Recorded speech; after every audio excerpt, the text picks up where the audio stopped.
یہ بکواس نہیں ہے. اللہ تعالیٰ کہہ رہا ہے قرآن بکواس اور بےہودہ نہیں ہے. یہ قول فیصل ہے. ہاں میں تو بہت کم پھکیے دے رہا ہوں آج، بلکہ میں نے ان کو کہا کہ وہ قرآن پاک میں سورہ طارق میں جو اللہ تعالیٰ نے فرمایا قرآن حکیم میں، آپ دیکھیں یہ میں اگر بات کروں تو انہوں نے پکڑ کے کلپ کاٹ دینا. اب یہ نکالے نا کلپ، یہ نعوذ باللہ اللہ تعالیٰ کے بارے میں کلپ کاٹیں گے. اللہ تعالیٰ نے فرمایا قرآن کے بارے میں انہ لقول فصل، قرآن جو ہے یہ فیصلہ کن قول ہے، یعنی یہ پرپسفل چیز ہے. جو یہ بات کر رہا ہے یہ اتنی مضبوط ہے. وما ہوا بالحزل، اب حزل کا ترجمہ یہ بھی بنتا ہے یہ بےہودہ بات نہیں ہے، یہ بکواس نہیں ہے. اللہ تعالیٰ کہہ رہا ہے قرآن بکواس اور بےہودہ نہیں ہے. یہ قول فیصل ہے. اب اللہ نے کہا کہ نہیں ہے، یہ تو نہیں کہا کہ ہے. وہ کہیں گے نہیں یہ تو فرضی جملہ ہو گیا کہ قرآن بکواس نہیں ہے. جب قرآن بکواس ہے ہی نہیں ہے تو کہنے کی کیا ضرورت ہے کہ بکواس نہیں ہے، بےہودہ نہیں ہے. یہ تو توہین ہوگی. ڈنگر ہیں، ان کو بالکل بیسک بھی نالج نہیں ہے قرآن و سنت کا. آپ کے سامنے قرآن اسی طریقے سے جا رہا ہے کہ جیسے کوئی آپ کے سامنے فرینچ زبان کے اندر آ کے آپ کو گالیاں نکالنا شروع کر دے. محمد علی جیل میں ہے جو کہ ایک جاہل چھوکرا ہے. حافظ عمر صدیق صاحب کی طرف سے ذرا یہ لینگویج سنیں، ان علماء کی لینگویج سنیں. یہ انجینئر محمد علی مرزا ایک جاہل چھوکرا ہے. الفاظ دیکھیں، حالانکہ مجھ سے وہ 5-7 سال ہی بڑے ہوں گے، اس سے زیادہ بڑے نہیں، لیکن یہ الفاظ ذرا آپ دیکھیں کس طرح کی بازاری لینگویج استعمال کی ہے. پروفٹ کے مقابلے میں کھڑے ہوئے تھے اور انہوں نے اپنی پبلک کی مت مار دی. 10 یہودی بھی ایسے نہیں تھے جو آپ پہ ایمان لائے ہوں آپ کی مبارک زندگی کے اندر. وہ کہتے تھے یہ کل کے چھوکرا آ کے ہمیں بتائے گا، وہ کہتے تھے یہ کل کے چھوکرا آ کے ہمیں بتائے گا. ایک میرا کلپ کاٹا جی چھوکرے کا لفظ استعمال کیا. یہ کوئی نیگیٹو ورڈ ہے؟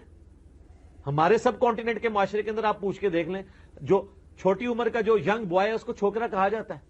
یہ کوئی نیگیٹو ورڈ نہیں. یہ اس طرح کی جب آپ چولے مارتے ہیں نا تو یہ آپ اپنی شکست کا اعلان کرتے ہیں کہ ساڑھے پلے کوئی شے نہیں جو چولے ہی سنو ساڑھے کو سناؤ اور چولنا اور وہ بےزت. روایتوں میں یہ بھی ملتا ہے کہ اس زمانے میں کوئی ہارون نامی بندہ ایسا تھا جو بدکار مشہور تھا، اس کی طرف حضرت مریم کو منسوب کر دیا گیا کہ تو بھی اسی پیڑی نکلی ہے نا، جو کاموں نے پایا تو بھی وہی پایا.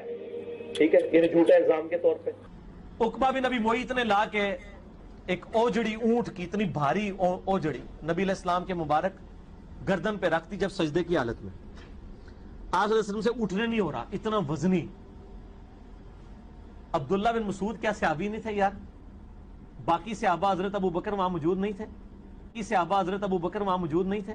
کی صحابہ حضرت ابو بکر وہاں موجود نہیں تھے؟ کسی کی جرت نہیں ہوئی ہے کہ جا کے وہ اوجڑی ہٹائے. صحابہ نے جا کے حضرت فاطمہ کو کہا کہ یہ اوجڑی ہٹائے، کیونکہ سب کو یہ پتا تھا کہ پھینٹی لگ جائے گی وہاں پہ، کیونکہ سب کو یہ پتا تھا کہ پھینٹی لگ جائے گی وہاں پہ، کیونکہ سب کو یہ پتا تھا کہ پھینٹی لگ جائے گی وہاں پہ. حضرت رکھی کس نے تھی؟ صحیح بخاری میں آتا ہے یہ عقبہ بن نبی معیط نے.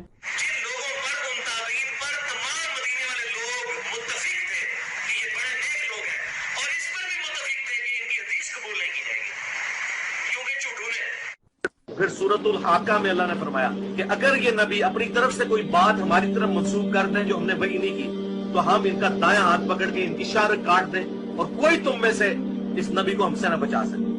اور یہ خبیث 100 کارڈ عاشقان رسول ٹوکے اٹھائے ہوئے یہ ان آیتیں پڑھنے میں ہمیں گستاخ رسول کہتے ہیں. ان کے ڈنگر پن کا آپ اندازہ کر.